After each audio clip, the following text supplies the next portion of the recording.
નમસ્તે વિદ્યાર્થી મિત્રો, આપણે ગયા પીરિયડની અંદર લાસ્પેર પાસેને ફિશરની રીતના સાદા દાખલા આપણે ગણ્યા. હવે આપણે એમાં ફેરફારવાળા દાખલા જે પરીક્ષામાં 5 ગુણમાં પૂછાય છે અને મોટાભાગે પૂછાતા હોય છે તેવા દાખલાઓ આપણે ગણીશું. હવે ફેરફારવાળા દાખલા જ્યારે હોય ત્યારે એ દાખલો ગણતા પહેલાં આપણે એના ફેરફાર વિશેનો અભ્યાસ કરી લઈશું. મિત્રો, અહીંયા મેં કેટલાક ફેરફારો લખ્યા છે. 1000 ગ્રામ બરાબર 1 કિલોગ્રામ થાય, 100 કિગ્રા બરાબર 1 ક્વિન્ટલ થાય, 1000 કિગ્રા બરાબર 1 ટન થાય, 12 નંગ બરાબર 1 ડઝન થાય અને એવા 12 ડઝન બરાબર 1 ગ્રોસ થાય. તો આ ફેરફારો બેઝિક છે. આને ધ્યાનમાં રાખીને જે દાખલાની અંદર ફેરફારો આપ્યા છે તે ફેરફારોને એક સરખા એકમમાં ફેરવવાના હોય છે. તો મિત્રો, દાખલાની અંદર ફેરફાર છે એવું ક્યારે કહેવાય એના વિશે આપણે સમજ મેળવીશું. તો હવે એક એક્ઝામ્પલ જોઈશું. નીચેની માહિતી પરથી 2015ને આધાર વર્ષ લઈ વર્ષ 2016 માટે લાસ્પેર, પાસે અને ફિશરનો સૂચકાંક ગણો. આપણે ગણવાનું તો લાસ્પેર, પાસે અને ફિશરની રીત જ છે, પરંતુ અહીંયા તમે કોલમ જોશો તો તમને ખ્યાલ આવશે કે વસ્તુ આપી છે, એકમો આપ્યા છે, 2 વર્ષના ભાવ આપ્યા છે, 2 વર્ષનો જથ્થો આપ્યો છે. મિત્રો, અહીંયા એકમ આપ્યું છે જે આગળના દાખલામાં એકમ નહોતા. જ્યારે એકમ આપવામાં આવે છે ત્યારે આપણે ગણતરી કરવી પડે છે અને બધા જ એકમને સરખા કરવા પડે છે. તો એની માટેની કેટલીક ગણતરી દાખલામાં પણ કરવાની હોય છે. તો કેવી રીતે કરાય? તો હવે આપણે એની પહેલાં ગણતરી કરશું અને પછી દાખલો ગણીશું. તો આપણે એવું હેડિંગ મારીશું, ગણતરીમાં મિત્રો એ પ્રમાણે કરવાનું છે. વસ્તુ એ છે, એકમ 20 કિગ્રા છે અને ભાવ આપ્યો છે 300 અને 440. જ્યારે જથ્થામાં એકમ પણ કિગ્રા જ છે, મતલબ અહીંયા કિગ્રા છે, અહીંયા પણ કિગ્રા છે, મતલબ એકમ સરખા છે. પરંતુ આ જે ભાવ આપ્યો છે 300 અને 440 એ 20 કિગ્રાનો આપ્યો છે. આપણે 1 કિગ્રા પ્રમાણેનો ભાવ શોધવો પડશે. તો 20 કિગ્રાનો ભાવ આપ્યો હોય અને 1 કિગ્રાનો ભાવ શોધવો હોય તો 300 ભાગ્યા હું 20 કરું એટલે 1 કિગ્રાનો ભાવ મળી જાય. એવી રીતે 440 ભાગ્યા હું 20 કરું એટલે 1 કિગ્રાનો ભાવ મળી જાય. તો મિત્રો, એની ગણતરી આ પ્રમાણે કરીશું. આ આધાર વર્ષનો ભાવ કહેવાય, આ ચાલુ વર્ષનો ભાવ કહેવાય. તો આપણે એ લખીશું. વસ્તુ એ માટે આધાર વર્ષનો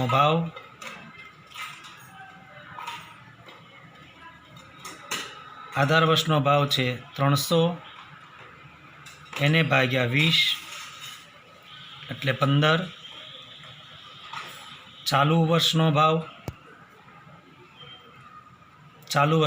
છે 440, એને ભાગ્યા 20 એટલે 22. મિત્રો, આપણી સરળતા ખાતર એવું પણ કરી શકાય, રકમની અંદર 300 ફરતું રાઉન્ડ, 440 ફરતું રાઉન્ડ, જેને પરિણામે આપણને ખ્યાલ આવે કે જે રાઉન્ડ કર્યા છે એની જગ્યા પર આ ફેરફાર આપણે કર્યા છે. એટલે જ્યારે આપણે નવી કોલમ બનાવીશું ત્યારે આ આંકડા એની જગ્યા પર લખીશું. તેવી જ રીતે વસ્તુ બીમાં જોઈએ તો વસ્તુ બીમાં 1 ક્વિન્ટલનો ભાવ આપ્યો છે. મિત્રો, હમણાં જ આપણે એ જોઈ ગયા કે 1 ક્વિન્ટલ બરાબર 100 કિગ્રા થાય. એનો મતલબ એવો થયો કે 1 ક્વિન્ટલ છે એટલે આ 100 કિગ્રા છે અને અહીંયા પણ કિગ્રા છે. તો કિગ્રા સરખા થઈ જાય. તો અહીંયા 100 કિગ્રા છે તો કિગ્રાની આગળ 100 છે, મતલબ 100 કિગ્રાનો ભાવ આપ્યો છે. આપણે 1 કિગ્રાનો ભાવ જોઈએ છે તો જે ભાવ આપ્યો છે એને ભાગ્યા 100 કરવા પડે. તો આપણે અહીંયા લખીશું આધાર વર્ષનો ભાવ છે 500 ભાગ્યા 100 એટલે 5. ચાલુ વર્ષનો ભાવ છે 700 ભાગ્યા 100 એટલે 7. તો આપણે 500માં અને 700ની જગ્યાએ 5 અને 7 આંકડો લખીશું. એવી રીતે વસ્તુ સીમાં મિત્રો એકમમાં કિગ્રા જ છે, પણ અહીંયા જથ્થો આપ્યો છે એમાં પાછળ એકમ આપ્યા છે ગ્રામ. મતલબ ગ્રામને કિગ્રામાં ફેરવવા પડશે. તો એની માટે મિત્રો અહીંયા પહેલો જ ફેરફાર તમને અહીંયા સમજાવ્યો હતો કે 1000 ગ્રામ બરાબર 1 કિલોગ્રામ થાય. તો એનો મતલબ એવો થયો કે અહીંયા 1200 ગ્રામ છે, તો મિત્રો કેટલા કિલોગ્રામ કહેવાય? તો 1200 ભાગ્યા 1000 કરું એટલે 1.2 કિલોગ્રામ કહેવાય. અહીંયા 2000 ગ્રામ છે, તો એને ભાગ્યા 1000 કરું તો 2 કિલોગ્રામ કહેવાય. તો અહીંયા મિત્રો આપણે ભાવમાં ફેરફાર નથી કરવાનો, પરંતુ જથ્થામાં ફેરફાર કરવાનો છે. અને મોટાભાગે આ ફેરફાર જથ્થામાં જ હોય છે. કેવી રીતે? તો એ સમજાવું. વસ્તુ સી માટે આધાર વર્ષનો જથ્થો, હવે મિત્રો આપણે આધાર વર્ષનો જથ્થો એવું લખશું. આધાર વર્ષનો જથ્થો છે 1200 ગ્રામ, એને ભાગ્યા 1000 કરું એટલે 1.2. ચાલુ વર્ષનો જથ્થો છે 2000 ગ્રામ, એને ભાગ્યા હું 1000 કરું એટલે 2 કિગ્રા. એટલે મિત્રો આપણે ફેરફાર કરીશું 1200 અને 2000ની જગ્યા પર. તેવી જ રીતે વસ્તુ ડીની અંદર અહીંયા મીટર આપ્યા છે, અહીંયા પણ એકમમાં મીટર છે, અહીંયા મીટરની આગળ કશું નથી, મતલબ આ જે ભાવ આપ્યો છે એ મીટરનો જ ભાવ છે, અને અહીંયા પણ મીટર જ છે. એટલે આમાં કોઈ ફેરફાર કરવાનો રહેતો નથી. એક સરખો એકમ હોય તો કોઈ ફેરફારની જરૂર નથી. વસ્તુ ઈમાં જોશો તો અહીંયા 10 લીટર છે, અહીંયા પણ લીટર છે, પણ એકમમાં અહીંયા આગળ 10 છે. એનો મતલબ કે આ જે ભાવ આપ્યો છે એ 10 લીટરનો આપ્યો છે, આપણે 1 લીટરનો જોઈએ છે. તો 1 લીટરનો જોઈતો હોય તો શું કરવું પડે? ભાવને ભાગ્યા 10. ભાવને ભાગ્યા હું 10 કરું એટલે 1 લીટરનો ભાવ થઈ જાય. એટલે આપણે ગણતરીમાં લખીશું વસ્તુ ઈ માટે આધાર વર્ષનો ભાવ છે 320 ભાગ્યા 10 એટલે 32. ચાલુ વર્ષનો ભાવ છે 360 ભાગ્યા 10 એટલે 36. એટલે મિત્રો આપણે ફેરફાર કરીશું 320 360માં. તેવી જ રીતે વસ્તુ એફ એકમમાં ડઝન આપ્યું છે, જથ્થામાં નંગ આપ્યું છે. આપણે છેલ્લો ફેરફાર અહીં જોઈ ગયા, 12 નંગ બરાબર 1 ડઝન થાય છે. એનો મતલબ એ કે આપણે જે ભાવ આપ્યો છે તે ડઝનનો આપ્યો છે, અને જથ્થો આપ્યો છે એ નંગનો આપ્યો છે. તો આપણે જે ભાવ ડઝનનો આપ્યો છે એને નંગમાં ફેરવવો પડે. તો શું કરવું પડે? તો કે ભાવને ભાગ્યા 12 કરવા પડે, કારણ કે 12 નંગ બરાબર 1 ડઝન થાય છે. તો આ ડઝનનો ભાવ આપ્યો છે તો એને ભાગ્યા હું 12 કરું એટલે નંગમાં ફરી જાય. તો મિત્રો ભાઈ ભાવને ભાગ્યા આપણે 12 કરીશું. એટલે વસ્તુ એફ માટે આધાર વર્ષનો ભાવ છે 30, એને ભાગ્યા 12 એટલે 2.5. ચાલુ વર્ષનો ભાવ છે 36, એને ભાગ્યા 12 એટલે 3. એટલે ફેરફાર થશે 30 અને 36 પ્રમાણે. મિત્રો દરેક એકમમાં ફેરફાર કર્યો એટલે દરેક એકમમાં ફેરફાર કરવાથી તમામ એકમો પ્રમાણે જ એનો ભાવ થઈ ગયો. હવે એટલા ફેરફાર કર્યા પછી આપણે નવી કોલમ બનાવીશું. એ કોલમ આ પ્રમાણે બનાવીશું. પહેલાં લખીશું વસ્તુની કોલમમાં A, B, C, D, E અને F વસ્તુ છે. બાજુમાં કોલમ બનાવીશું એકમની કોલમમાં આપણે જેમાં ફેરફાર કર્યો હોય તે લખીશું. દાખલા તરીકે પહેલાંમાં તો કિલોગ્રામ જ છે એટલે આપણે કિલોગ્રામ લખીશું. ક્વિન્ટલને પણ આપણે 1 કિગ્રામાં ફેરવા એટલે કિલોગ્રામ લખીશું. ગ્રામને કિગ્રામાં ફેરવા છે એટલે પણ કિગ્રા લખીશું. મીટરના મીટર રાખ્યા છે, કોઈ ફેરફાર કર્યો નથી.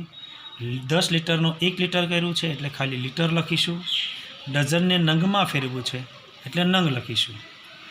તેવી રીતે 2015નો ભાવ એટલે કે આધાર વર્ષનો ભાવ. મિત્રો આપણે અગાઉ જોયું એ પ્રમાણે સંકેત અનુસાર આધાર વર્ષના ભાવને આપણે શું કહીએ છીએ? આધાર વર્ષ એટલે 0, ભાવ એટલે P, એટલે એને કહેવાય છે P0. એટલે આપણે કોલમ બનાવીશું P0. હવે મિત્રો ધ્યાનમાં રાખશું કે જ્યાં વર્તુળ કર્યું છે ત્યાં સુધારેલી કિંમત લખવાની છે, જ્યાં વર્તુળ નથી કર્યું ત્યાં બેઠી કિંમત લખવાની છે. તો પહેલાંમાં 300 પર વર્તુળ કર્યું છે એની કિંમત 15 છે એટલે અહીંયા આપણે લખીશું 15. તેવી રીતે વસ્તુ બીમાં 500 છે, એની જગ્યા પર આપણે ફેરફાર કરીને 5 કર્યા છે એટલે આપણે લખીશું 5. 60માં કોઈ ફેરફાર નથી કર્યો એટલે 60. 14.25માં કોઈ ફેરફાર નથી એટલે બેઠા જ. 320માં મિત્રો ફેરફાર કર્યો છે, ભાગ્યા 10 કર્યા હતા એટલે 32. 30માં ફેરફાર કર્યો છે, ભાગ્યા 12 કર્યા હતા એટલે 2.5. તેવી રીતે ચાલુ વર્ષનો ભાવ. ચાલુ વર્ષના ભાવને કહેવાય મિત્રો P1. ભાવ એટલે P, ચાલુ વર્ષ એટલે 1. તેમાં પણ પહેલાંમાં 440 ને ભાગ્યા 20 કર્યા હતા એટલે 22. 700 ને ભાગ્યા આપણે 100 કર્યા હતા એટલે 7. 75 ના 75. 15 ના 15. 360 ને ભાગ્યા આપણે 10 કર્યા હતા એટલે 36. 36 ભાગ્યા આપણે 12 કર્યા હતા એટલે 3. જથ્થાની અંદર સંકેત આપીશું. આધાર વર્ષનો જથ્થો એટલે Q0. આધાર વર્ષ છે એટલે 0, જથ્થો એટલે Q. પહેલાંમાં કોઈ ફેરફાર નથી, આપણે 5 લખીશું. મિત્રો એ એકમ લખવાની જરૂર નથી કારણ કે એકમની કોલમમાં આપણે ઓલરેડી એકમ લખેલા જ છે, તો અહીંયા માત્ર આપણે આંકડો દર્શાવીશું તો ચાલશે. 10 કિગ્રા છે એટલે 10. 1200 ગ્રામને આપણે કિલોગ્રામમાં ફેરવા છે 1.2. 15 મીટરના 15. 18 ના 18. 8 ના 8. તેવી રીતે ચાલુ વર્ષનો જથ્થો એટલે Q1. પહેલાંમાં 8 કિગ્રા, બીજામાં 15 કિગ્રા, ત્રીજામાં આપણે 2000 ગ્રામ અને 2 કિગ્રામાં ફેરવા એટલે 2. 25, 30, 10. મિત્રો એક સાદી કોલમ બની ગઈ. આગળની રીતની અંદર જે રીતનો દાખલો હતો તેવી રીતનો દાખલો થઈ ગયો. હવે આપણે એ જ પ્રમાણે દાખલો આગળ વધારીશું. આપણે 4 કોલમ ક્રમ તમને મિત્રો યાદ હશે. 1000, 1101. તો આપણે 1000, 1101 પ્રમાણે 4 કોલમ બનાવીશું. તો હવે ડાયરેક્ટ પણ આપણે એવી રીતે કોલમ હવે બનાવી શકીએ. P1 Q0, P0 Q0, P1 Q1, P0 Q1. મિત્રો તમે જોશો એટલે તમને આઈડિયા આવી જશે કે આ 1000 છે, આ 1101 છે. આ પહેલાંને આગળ P, બીજાને આગળ Q, બબ્બેના જૂથ પ્રમાણે કોલમ બનાવી છે.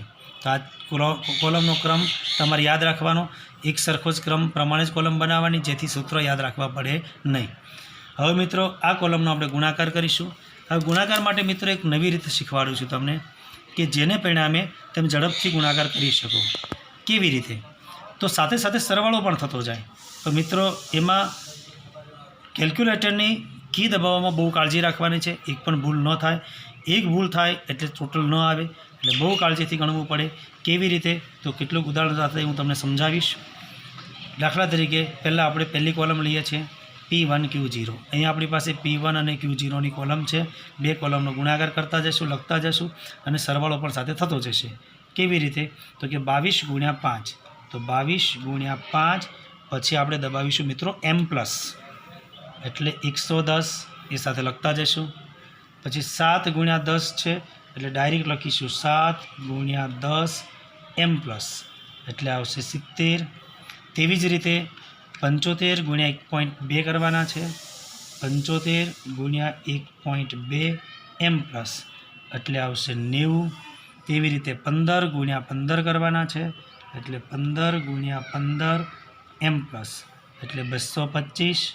તેવી રીતે 36 × 18 કરવાના છે. 36 × 18 M+, એટલે 648 થશે. તેવી રીતે 3 × 8 કરવાના છે. 3 × 8 M+, એટલે 24 થશે. મિત્રો આ ગુણાકાર બધા જ આપણને મળી ગયા. હવે આ MRC નામની સ્વિચ છે એ તમે એક જ વખત દબાવશો એટલે એનું ટોટલ આવી જશે. તો ટોટલ આવ્યો 1167. તો મિત્રો ફરીથી તમારે ટોટલ કરવા જવું નહીં પડે. તો આવું સરળતાથી ડાયરેક્ટ પણ આપણે ગણતરી કરી શકીએ છીએ. ફરી આપણે બીજી કોલમ એ જ રીતે બનાવીએ એટલે આપણને પ્રેક્ટિસ થઈ જાય. P0 Q0ની કોલમ છે. અહીંયા P0 અને Q0ની બી કોલમ આપી છે. 15 × 5 M+, એટલે 75. 5 × 10 એટલે 50 M+ કરશું. પછી 60 × 1.2 M+ કરીશું એટલે 72. પછી 14.25 × 15 M+ કરીશું એટલે 213.75. તેવી જ રીતે 32 × 18 કરીશું M+, એટલે 576. એવી જ રીતે 2.5 ગુણ્યા 8 કરીશું. એમ પ્લસ એટલે 20. મિત્રો MRCની સ્વિચ દબાવીશું એટલે ટોટલ આવશે 1006.75. તેવી જ રીતે P1 Q1 બેનો ગુણાકાર કરીશું. 22 ગુણ્યા 8 એમ પ્લસ 176. 7 ગુણ્યા 15 એમ પ્લસ 105. 75 ગુણ્યા 2 એમ પ્લસ 150. 15 ગુણ્યા 25 એમ પ્લસ 375. 36 ગુણ્યા 30 એમ પ્લસ એટલે 1080. 3 ગુણ્યા 10 એમ પ્લસ એટલે 30. MRC દબાવીશું એટલે 1916 એનો ટોટલ આવશે. તેવી જ રીતે P0 Q1 એટલે પહેલી છેલ્લી કોલમનો ગુણાકાર કરીશું. 15 ગુણ્યા 8 એમ પ્લસ 120. 5 ગુણ્યા 15 એમ પ્લસ એટલે 75. 60 ગુણ્યા 2 એમ પ્લસ 120. 14.25 ગુણ્યા 25 એમ પ્લસ 356.25. 32 ગુણ્યા 30 એમ પ્લસ 960. 10 ગુણ્યા 2.5 એમ પ્લસ 25. MRC દબાવીશું એટલે ટોટલ આવશે 1656.25. મિત્રો આ પ્રમાણે દરેક ગણતરી કરી શકાય. હવે 3 સૂત્ર પ્રમાણે આપણે 3 વસ્તુ શોધવાની છે: લાસ્પેયર, પાસે અને ફિશર. તો પહેલાં શોધીશું લાસ્પેયર. મિત્રો લાસ્પેયરનું સૂત્ર તમને યાદ હશે, તેને સંકેતમાં IL કહીએ છીએ. સિગ્મા P1 Q0 ના છેદમાં સિગ્મા P0 Q0 ગુણ્યા 100. તો પહેલી કોલમનો સરવાળો છે 1167. P0 Q0 બીજી કોલમનો સરવાળો છે 1006.75 ગુણ્યા 100 એટલે આવશે 1167 ભાગ્યા 1006.75 ટકા 115.92. આ મળ્યો લાસ્પેયરનો જવાબ. પાસે શોધીએ. પાસેને સંકેતમાં IP કહેવાય. સૂત્ર છે સિગ્મા P1 Q1 ના છેદમાં સિગ્મા P0 Q1 ગુણ્યા 100. મતલબ ત્રીજી કોલમનો સરવાળો 1916 ભાગ્યા ચોથી કોલમનો સરવાળો 1656.25 ગુણ્યા 100 એટલે આવશે 1916 ભાગ્યા 1656.25 ટકા 115.68. આ મળ્યો પાસેનો જવાબ. મિત્રો ફિશર માટે ટૂંકા સૂત્રનો જ ઉપયોગ કરીશું. IF બરાબર વર્ગમૂળમાં IL ગુણ્યા IP. વર્ગમૂળમાં IL છે 115.92 ગુણ્યા IP છે 115.68. બંનેનો ગુણાકાર થશે 115.92 ગુણ્યા 115.68 એટલે આવશે 13,409.63. એનું આપણે વર્ગમૂળ કાઢીશું એટલે મિત્રો આવશે 115.80. આ મળશે IF. આ પ્રમાણે ફેરફારવાળો દાખલો બહુ સરળતાથી અને પરીક્ષાનો સૌથી મહત્ત્વનો દાખલો આ ચેપ્ટરનો જે 5 ગુણમાં પૂછાતો હોય છે, બહુ સરળતાથી ગણી શકાય. આવા કેટલાક દાખલાની પ્રેક્ટિસ કરશો એટલે તમને દાખલા આવડી જશે. કદાચ તમને આ બધી વસ્તુ બહુ સરળ રીતે સમજાઈ ગઈ હશે અને બરાબર પ્રેક્ટિસ કરશો તો સરળતાથી આવડી જશે. આભાર.